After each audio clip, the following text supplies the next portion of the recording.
the business end in the Caribbean League, and the Trinbago Knight Riders need to pick up all the points to stay in contention of making the semi-finals. Thanks so much for joining us here on A Night Club. Let's talk about Drain Bravo's unit, because so far life on the road has been a bit of a mixed bag. But what do they need to do in the coming week?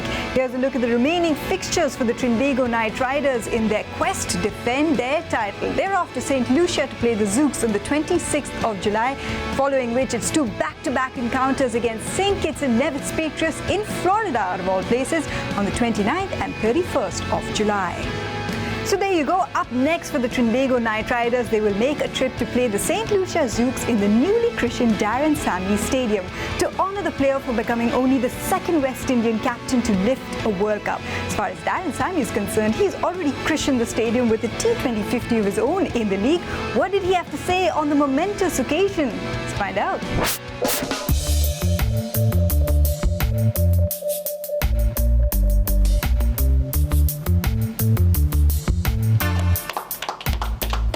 I have to mention the cricket ground. I always say boss issue because it hasn't sunk in that, I have a ground name after me. It's a humbling but honorable moment, and it's something I know myself I will cherish, and my family and the people of St. Lucia, because they have supported me from the start of my career, and to reward me with this whilst I'm still playing, words can't express, and I don't know, I can't express the emotions right now, but probably after the game today, and we're victorious and I sit down at home with the family, then it will all sink in. But it's a wonderful, wonderful moment for me. This I can't stop thanking the people of St. Lucia for this wonderful gesture, and I'll cherish it for the rest of my life.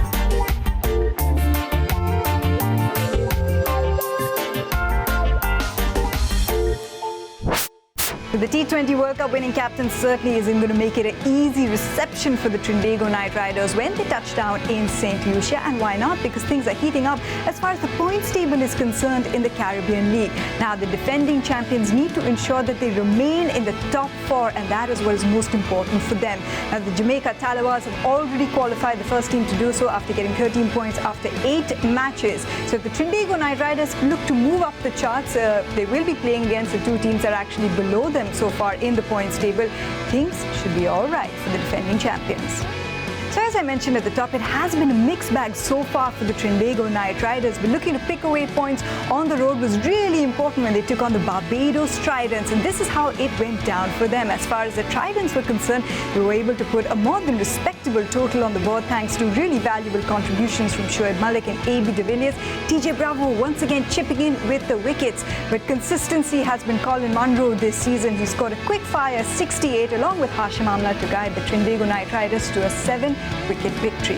And that's something that's worked really well for TKR this season. Their top order, they have combined really well, whether it's someone like Hashim Amla, cool and composed, and someone like Colin Munro, who can play the fiery role when required. So even when at times the bowlers are letting them down, the batsmen are bailing them out.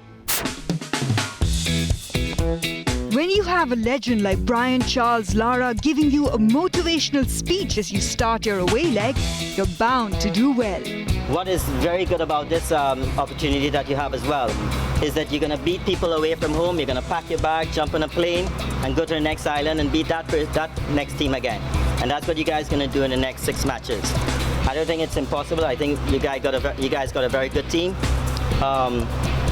good leadership, great players within the team, match winners. But I was telling the bowlers just now is the fact that every player has to play a part. However small that part is, you have to play it. This is a game that nobody can hide in this game. The Knight Riders from Trinbago implemented this to perfection. The Guyana Amazon Warriors were beaten in their own den by a close margin of 7 runs. Next up were the Tridents from Barbados. Before the match, the Knight Riders got a chance to hear some inspiring words from another West Indian legend, Sir Garfield Sobers. It is Sir Gary Sobers' 80th birthday on the 28th of July. And to felicitate him, the Trident's team owner and captain gifted him a team jersey. Winning the toss, the Knight Riders sent Karen Pollard's team into bat first. When it was time for the chase, the TKR team came out all guns blazing. Wrecker-in-chief Colin Munro was at the top of his game as he smashed his third 50 of the CPL 2016. Munro played a swashbuckling innings of 68 of just 39 deliveries with 6 massive sixes. Captain Dwayne Bravo then completed the formality of hitting the winning runs soon after. TKR registered their third win of the tournament, beating the Tridents by 7 wickets. Colin Munro and the very composed Hashim Amla have been complementing each other beautifully this season. So much so that someone like Hashim Amla has been inspired by his Trinbago mate. We saw a lot of switch hits from Colin Munro, and the Hash is quick to dispel the fact that he's not a natural T20 player. He decided to have a little bit of fun and try something innovative of his own, the nets. Hi, this is Imran. I'm going to bowl some balls to Hashim Amla through this ICAM, some Yorkers and bouncers.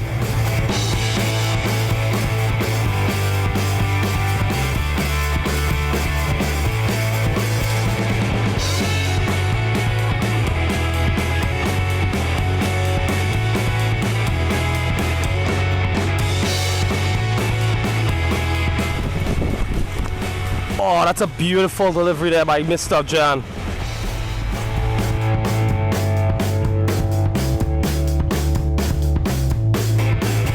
It's fairly warm here today at the Gabba.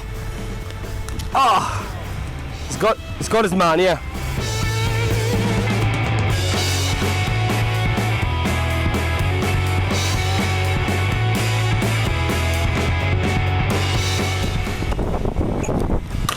Wow.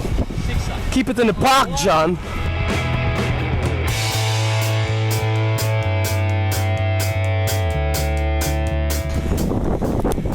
Oh, that's where you want it, sir.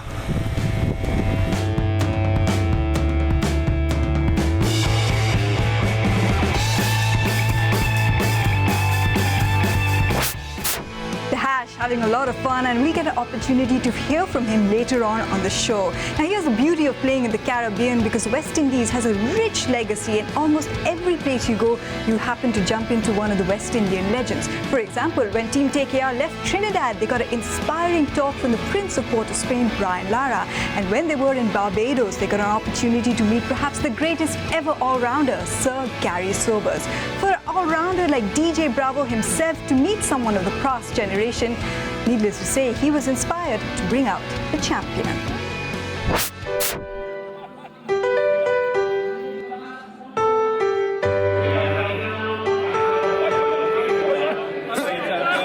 DJ Bravo, DJ Bravo, DJ Bravo, DJ Bravo. Champion, champion, champion, champion, champion, champion. Hash, you've just been the backbone for this squad and taken it upon yourself. That's making that. Up the Barbados and dominate a cricket game with a very strong Trident team. It goes a long way for us as a group moving forward on the road. We win 2 games on the road against 2 of the better teams in the tournament. Don't forget Michael Jordan, Obama a champion, Mandela a champion, Serena a champion, Wendy a champion, Shelly and a champion, 958 both a champion. Champion, champion, champion, champion, champion, champion. Everybody knows say Bravo a champion. Champion, champion, champion, champion, champion, champion. Everybody knows Chris Gale is a champion. Champion, champion, champion, champion, champion, champion. Everybody knows say Bravo a champion. Champion, champion, champion, champion, champion. Great win today, boys. And a nice time in the pool relaxing. Couple hours rest before we head to Jamaica. Play the Jamaican team. So, all the best to all the boys, and continue the good work. That's That's the simplicity of the champion dance. You can do it anywhere. Yes, DJ Bravo is obviously a genius. And speaking of his brother Darren Bravo, who's now left for national duty to join the West Indies test team, he was really excited about the fact that they managed to beat the Barbados Tridents, as is hopeful of them qualifying for the knockouts. We got an opportunity to catch up with him.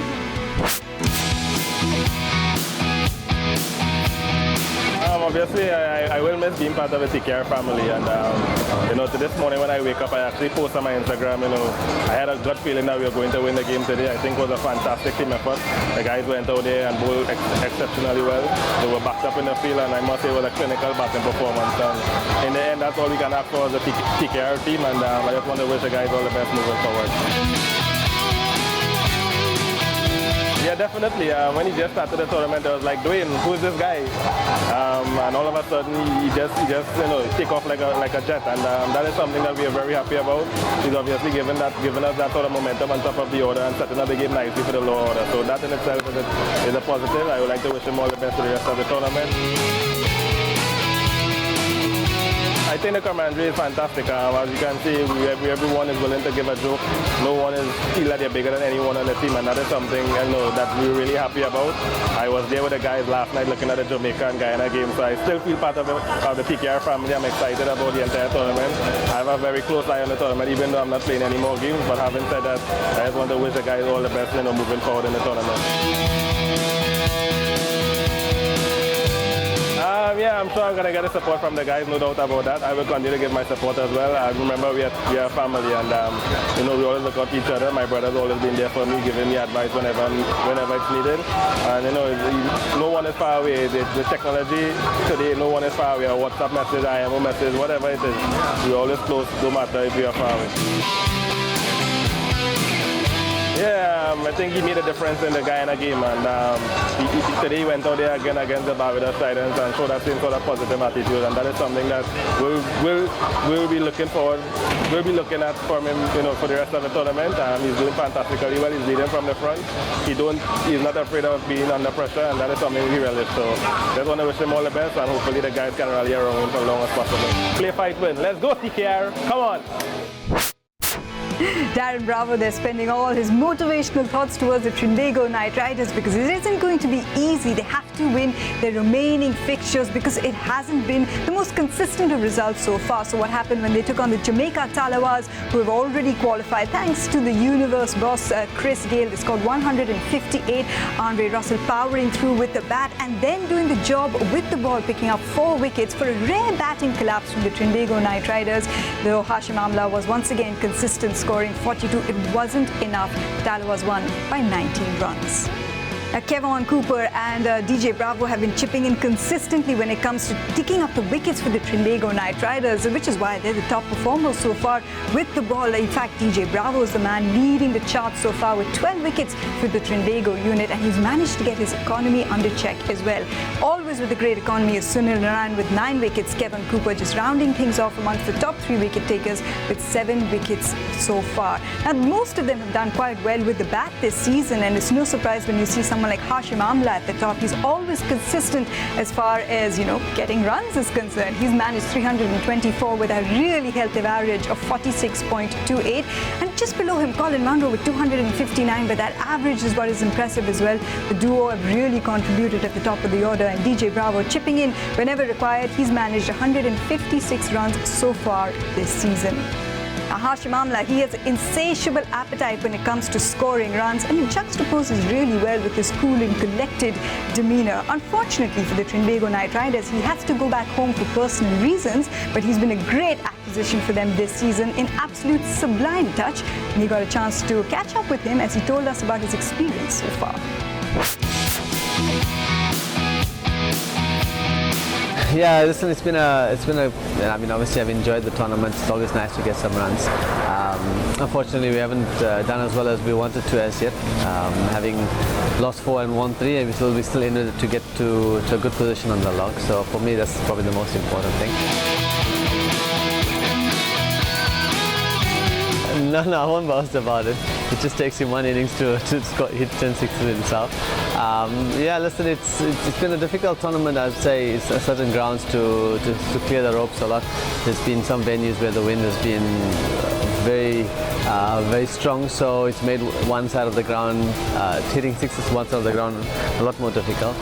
But this has been good fun, and we've seen some very good cricket and some very good matches, so I'm hoping that continues. Yeah, I think I always complement each other. I've got a certain role to play in the team, and so does he, and I think we're both very fortunate that it's kind of come off well together in most of the games. And he's a very attacking player, and he has a lot of innovative shots, which is always lovely to see. So I've tried to kind of complement that in my own way, and thankfully we managed to have some good partnerships. Yeah, he's been brilliant. I think the way he's led the guys around, we've had some ups and downs games, but he's remained extremely positive and optimistic throughout the tournament. And for me, that's the biggest trait for a captain to have, because in T20 cricket, it is an inconsistent format, and small margins can go your way or not go your way. So to remain consistent and positive throughout, it's the most important thing. On the field, he's been brilliant, and yeah, hopefully we can justify it by getting some wins and hopefully make it to the playoffs and then to the final. It's been very, very, very enjoyable. We managed to go to the wonderful islands and enjoy about the island lifestyle, swimming in the beach as often as we can and spending time with the locals. We've had some really good experiences as a team, and I think for me that's been definitely been the hallmark. There's been some long flights, which has been tough. Long travel days, and through all that difficulty, it also bonds the team a little bit. So I think we've embraced that very well, and everybody's got a smile on their face, and hoping that we can put into the cricket field too. Well, the guys told me about a warm buddy, which means like what's happening, and the other one is. Let me touch the road, which is where we're going, basically. So it's been, there are a few other words that I'm trying to pick up, but anyway, it's been very nice. He's been consistently topping the run charts as Hashim Amla, and I'm sure the Knights will really miss him. On that note, we'll take a breather, but when we come back, we also speak to another one of the new signings this season in Brendan McCullum and celebrate the 80th birthday of the legendary Gulffield Silvers. Stay with us. The West Indies team dominated for decades, and it's going to be good fun playing in these different grounds and just getting to experience those different cultures as well, which each ground serves up. Oh, best ever! Best thing in two legs. I think he's the best thing since sliced bread, and this guy is just tremendous.